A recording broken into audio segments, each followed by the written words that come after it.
Israel ইরানের সংঘাত যখন দ্বিতীয় সপ্তাহে প্রবেশ করেছে ঠিক তখনই যুক্তরাষ্ট্র চালিয়ে দিল ভয়ঙ্কর এক হামলা। সরাসরি ইরানের নাতানজ, ফোর্দো আর ইস্পাহান নামে তিনটি প্রধান পারমাণবিক কেন্দ্রে হামলা করেছে ট্রাম্প। এই তিন জায়গা ছিল ইরানের পারমাণবিক কর্মসূচির মেরুদণ্ড। একটা গেলেই যেন ইরানের পরমাণু স্বপ্ন ভেঙে খান খান। আর তাই তো ইসরায়েলও আগেও এখানে হামলা চালিয়েছে। কিন্তু এবার যুক্তরাষ্ট্র ভেবেছিল ফোর্দো ঘাঁটিতে এক আঘাতে সব শেষ করবে, কিন্তু ট্রাম্পের খায়েশ ব্যর্থ করে দিল ইরানের দুর্ধর্ষ চাল। মানে ইসরায়েল মনে করতেছিল আমরা তো একদম শেষ পর্যায়ে চলে আসছি ভাই, সব আবিষ্কার করে ফেলছি, এবার আমরা খালি আমেরিকা থেকে, জার্মানি থেকে বা মিত্র শক্তিগুলোর কাছ থেকে মেশিনারিজ আনবো, এগুলারে ডিফিট করবো। ইরান কয় আস্তে, কয় দাদুন আস্তে। এইমাত্র পাওয়া ব্রেকিং নিউজ, ইরান ইসরায়েল যুদ্ধ নিয়ে পাওয়া গেল চাঞ্চল্যকর তথ্য। এবার মার্কিন যুক্তরাষ্ট্র ইরানে হামলা করলেও সেই হামলায় ইরানের কিভাবে কোনো ক্ষয়ক্ষতি হলো না এবং ইরান পূর্ব থেকে কিভাবে আঁচ করতে পারলো, দর্শক জানিয়ে দিব বিস্তারিত। তাতে কঠিন বিপদে পড়বে মার্কিন যুক্তরাষ্ট্র এবং ইসরায়েল, জানিয়ে দিব বিস্তারিত। আরো থাকছে ইরানের মুহুর্মুহু হামলা এবার পালাতে শুরু করেছে ইসরায়েলিরা, জানিয়ে দিব বিস্তারিত। আরো থাকছে ইরান ইসরায়েল যুদ্ধ নিয়ে চাঞ্চল্যকর কিছু তথ্য, বিস্তারিত দেখে আসবো। তার আগে ছোট করে একটি অনুরোধ, আপনারা যদি এ ধরনের আপডেট নিউজগুলো সবার আগে পেতে চান অবশ্যই চ্যানেলটি সাবস্ক্রাইব করে রাখবেন। ইসরায়েল ইরানের সংঘাত যখন দ্বিতীয় সপ্তাহে প্রবেশ করেছে ঠিক তখনই যুক্তরাষ্ট্র চালিয়ে দিল ভয়ঙ্কর এক হামলা। সরাসরি ইরানের নাতানজে, ফোর্দো আর ইস্পাহান নামে তিনটি প্রধান পারমাণবিক কেন্দ্রে হামলা করেছে ট্রাম্প। এই তিন জায়গা ছিল ইরানের পারমাণবিক কর্মসূচির মেরুদণ্ড। একটা গেলেই যেন ইরানের পরমাণু স্বপ্ন ভেঙে খান খান। আর তাই তো ইসরায়েলও আগেও এখানে হামলা চালিয়েছে। কিন্তু এবার যুক্তরাষ্ট্র ভেবেছিল ফোর্দো ঘাঁটিতে এক আঘাতে সব শেষ করবে, কিন্তু ট্রাম্পের খায়েশ ব্যর্থ করে দিল ইরানের দুর্ধর্ষ চাল। ইরানের কাছে এবার ট্রাম্পও খেল ধোঁকা। ট্রাম্পের মিসাইল গেল পানিতে।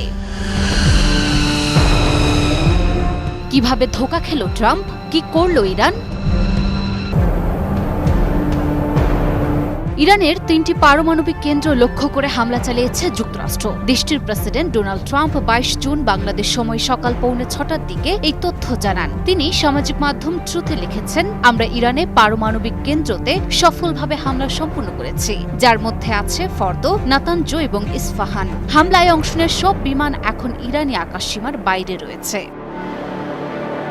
ট্রাম্প প্রশাসনের ধারণা ছিল ফোর্দো কেন্দ্র হামলা মানে ইরানের অপরিণীয় ক্ষতি, তাই তারা পরিকল্পনা করে হামলাও চালায় এবং সে হামলা সফল করে। যখন অপারেশন সাকসেস হওয়ার খুশিতে ট্রাম্প আর নেতানিয়াহু খুশিতে গদগদ, তখনই এক খবরে তাদের মাথায় পড়ল বাজ। তারা জানতে পারল যখন তারা হামলার ঘণ্টা বাজিয়েছে তখন ফোর্দো সহ বাকি ঘাঁটিগুলো ছিল যেন একটা খালি বাড়ি। ট্রাম্পের আশা ছিল এক দমকা ঝড়ে গাছ উপড়ে ফেলবে, কিন্তু ইরান তো এক কাঠি সরেস। ওরা শুধু গাছ আঁকড়ে ধরেনি, বরং আগেই গাছ সরিয়ে ফেলেছে ঝড়ের আগমনে। যুক্তরাষ্ট্র ভেবেছিল এক আঘাতে ইরানের নিউক্লিয়ার স্বপ্ন চুরমার করবে, কিন্তু ইরান প্রমাণ করে দিল ওরা শুধু প্রতিক্রিয়াশীল না, ওরা আগাম পদক্ষেপে পারদর্শী। ইরানি পার্লামেন্ট স্পিকারের উপদেষ্টা মাহাদি মোহাম্মদি স্পষ্ট জানিয়ে দিলেন, ইরান অনেক আগেই বুঝে গিয়েছিল বড় কিছু আসছে। তাই সম্ভাব্য হামলার আশঙ্কায় ফোর্দো কেন্দ্র সহ বাকি কেন্দ্রগুলো একেবারেই খালি করে ফেলেছে, যার কারণে যুক্তরাষ্ট্রের কোটি কোটি ডলারের মিসাইল আর বোমা বিলের মধ্যে বাঘ মারতে গিয়ে বিড়াল মেরে ঘরে ফিরল। পারমাণবিক স্থাপনা ফোর্দোতে যুক্তরাষ্ট্রের হামলা নিয়ে মুখ খুলেছেন ইরানের শীর্ষ রাজনৈতিকদের একজন উপদেষ্টা। তিনি জানিয়েছেন, হামলার আগে থেকেই ফোর্দো স্থাপনাটি খালি করে ফেলা হয়েছিল এবং সেখানে কোনো অপরিবর্তনীয় ক্ষতি হয়নি। ইরানি পার্লামেন্ট স্পিকার মোহাম্মদ বাঘের গালিবাফের উপদেষ্টা হিসেবে দায়িত্ব পালন করা মাহাদি মোহাম্মদি সামাজিক যোগাযোগ মাধ্যমে এক পোস্টে লিখেছেন, সাইটটি অনেক আগেই খালি করে ফেলা হয়। তিনি বলেন, দুটি বিষয় নিশ্চিত, এক, জ্ঞানকে বোমা মেরে ধ্বংস করা যায় না, দুই, এবার জুয়ারি হারবে।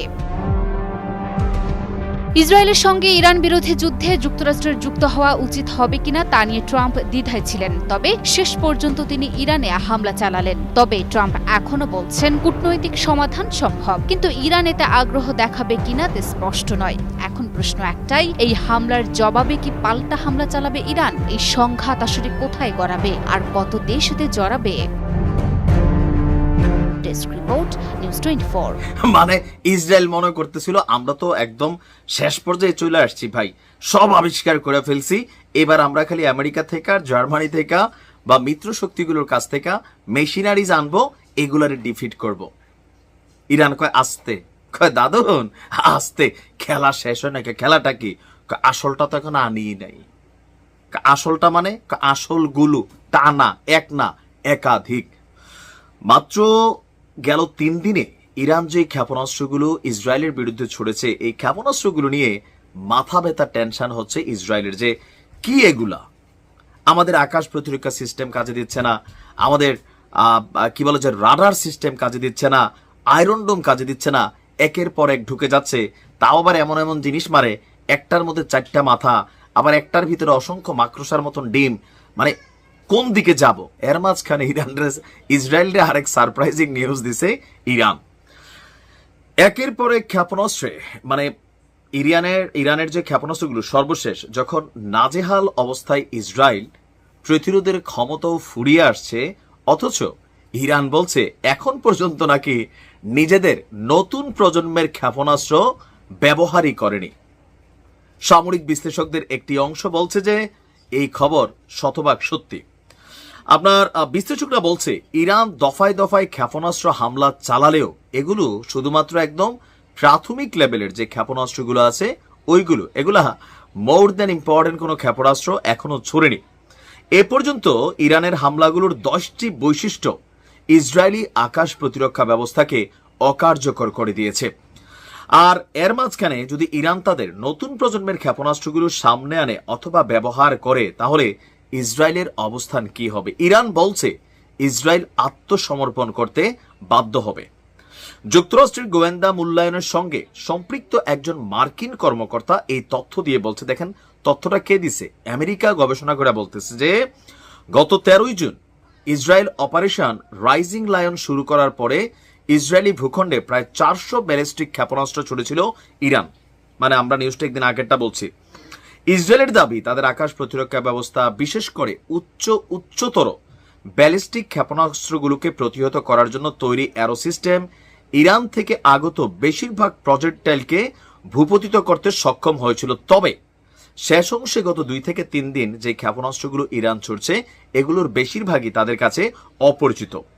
তেল আবিবের কর্মকর্তারা আন্তর্জাতিক গণমাধ্যম ওয়াল স্ট্রিট জার্নালকে বলছেন ইরানের 1/3 ক্ষেপণাস্ত্র উৎক্ষেপক তারা ধ্বংস করেছে, কিন্তু বাস্তবতা বলছে ইরানের ক্ষেপণাস্ত্র মজুদের 10% এখনো ক্ষয়ক্ষতিগ্রস্ত হয়নি, যার বেশিরভাগ অংশই ভূগর্ভস্থ টানেলের মধ্যে রাখা, আর যেগুলোকে ইসরায়েলের নিজের পক্ষ থেকে বা নিজের সামরিক সরঞ্জাম দিয়ে ইকুইপমেন্ট দিয়ে ধ্বংস করা কোনোভাবেই সম্ভব না, যদি না মার্কিন যুক্তরাষ্ট্র এখানে হস্তক্ষেপ না করে।